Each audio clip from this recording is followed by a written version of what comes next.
அண்மை செய்தியை பார்த்து வருகிறோம். காவிரி தீர்ப்பினை மீறும் விதமாக கேரளா செயல்பட்டார் முயற்சித்தால் உறுதியுடன் எதிர்ப்பு தெரிவிப்போம் என தெரிவிக்கப்பட்டிருக்கிறது. கேரள அரசு சிலந்தி ஆற்றின் குறுக்கே தடுப்பணை கட்ட முயற்சி என எழுந்த புகாரில் எடப்பாடி பழனிசாமி குற்றம் சாட்டியிருந்த நிலையில் அமைச்சர் துரைமுருகன் அறிக்கை ஒன்றை வெளியிட்டிருக்கிறார். அண்மை செய்தியாக பார்த்து வருகிறோம். மேலும் விவரங்களோடு இணைகிறார் செய்தியாளர் பாரி கார்த்திக். வணக்கம். முழு விவரங்களை வழங்கலாம்.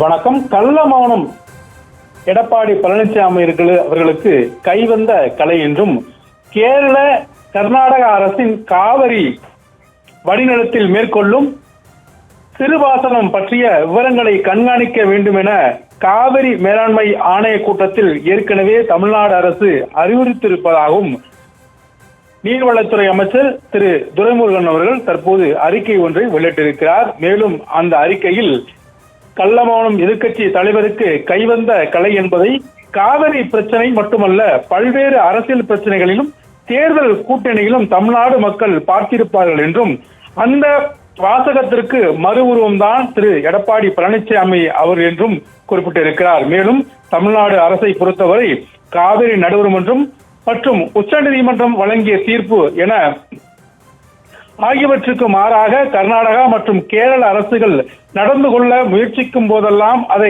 அரசியல் ரீதியாக மத்திய அரசின் வாயிலாக காவிரி நீர் மேலாண்மை ஆணையம் கூட்டங்கள் வாயிலாகவும் கடுமையாக எதிர்த்து வருகிறது என்றும் மேலும் அரசு உண்மை என்ற அடிப்படையில் அமராவதி ஆற்றின் கிளை நதியாக இருக்கக்கூடிய தேனாறு வட்டவாடா என கேரளாவில் அழைக்கப்படும் இந்த நதியை பொறுத்த வரைக்கும் சென்ற கூட்டத்தில் 29வது காவிரி நீர் மேலாண்மை ஆணைய கூட்டத்திலே காவிரி வடிநிலத்தில் கேரள அரசு மற்றும் கர்நாடக அரசு மேற்கொள்ளும் சிறுபாசனம் பற்றிய விவரங்களை சேகரிக்க வேண்டும் என்றும் கண்காணிக்க வேண்டும் என்றும் தமிழ்நாடு அரசின் சார்பில் ஏற்கனவே குறிப்பிடப்பட்டிருக்கிறது என்றும் கூறியிருக்கும் அவர் தமிழ்நாட்டில் காவிரி உரிமைகளை சட்ட ரீதியாக மட்டுமல்ல அனைத்து விதத்திலும் தமிழ்நாடு அரசு நிலைநாட்டும் என்பதை தெரிவித்துக் கொள்கிறேன் என்றும் தனது அறிக்கையில் கூறியிருக்கிறார்.